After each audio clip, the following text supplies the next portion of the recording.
আমি তো ডাক্তার, আমার উদ্দেশ্য কি? রোগী ভালো, শুধু রোগী ভালো, টাকা রোজগার করা, শুধু টাকা রোজগার করা, নাকি কিছুটা রোগী ভালো কিছুটা টাকা রোজগার? আর আমি কতটা টাকার আমি যোগ্য? মানুষ তো সবাই বাঁচে, এটা কিন্তু অনেক বড় কথা। কেউ অল্প টাকাতেও বাঁচে, কেউ প্রচুর টাকাতেও বাঁচে। চারটে বিষয় আমার নিজের মনে হয় আর কি, যে ডাক্তারবাবু যারা চিকিৎসা বিজ্ঞান এর সাথে জড়িত, যাদের রোজই প্রায় মানুষের সাথে ইন্টারঅ্যাক্ট করতে হয়, তাদের ভাবা উচিত বা ট্রেনিং নেওয়া উচিত বা এ বিষয়ে একটু পারদর্শিতা অর্জন করা উচিত। তার মধ্যে একটা হচ্ছে যে নলেজ ম্যানেজমেন্ট।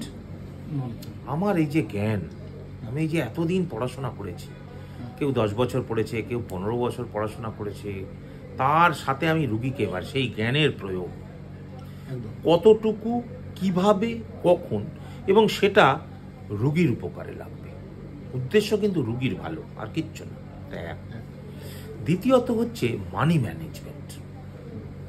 আচ্ছা, আমি তো ডাক্তার, আমার উদ্দেশ্য কি?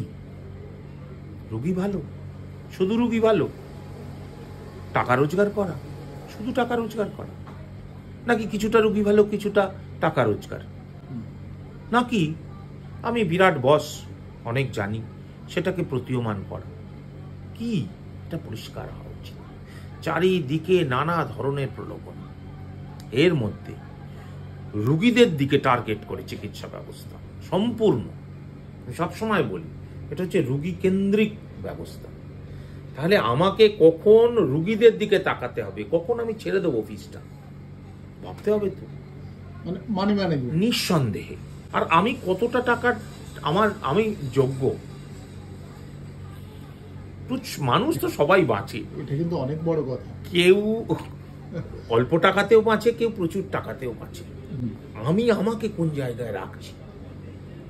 আমার রুগীরা তো অনেক কিছু আমার কাছে এক্সপেক্ট করে, আর আমি চাই তো রুগীদের সাথে একটা সম্পর্ক তৈরি করতে, যা আমাকে মানুষ হিসাবে এবং ডাক্তার হিসাবে আমার মস্তিষ্ক এবং আমার হৃদয়কে স্যাটিসফাই করবে। ফলে এটা হচ্ছে দ্বিতীয় নম্বর। তৃতীয় হচ্ছে সোশ্যাল অ্যাকোমোডেশন। এটা আমাকে প্রথম থেকেই ভেবে নিতে হবে। আমি জীবন শুরু করছি হেলথ সেন্টারে, তাহলে ওই গ্রামের মানুষগুলো কিন্তু পাল্টাবে না, আমাকেই ওই মতো অ্যাডাপটিভ হতে হবে। আমি শহরে চেম্বার করছি, আমাকে সেই রকম অ্যাডাপটিভ হতে হবে। আমি কি পরবো, আমি কিভাবে হাঁটবো, আমি কিভাবে কথা বলবো, ভাবতে হবে আমাকে।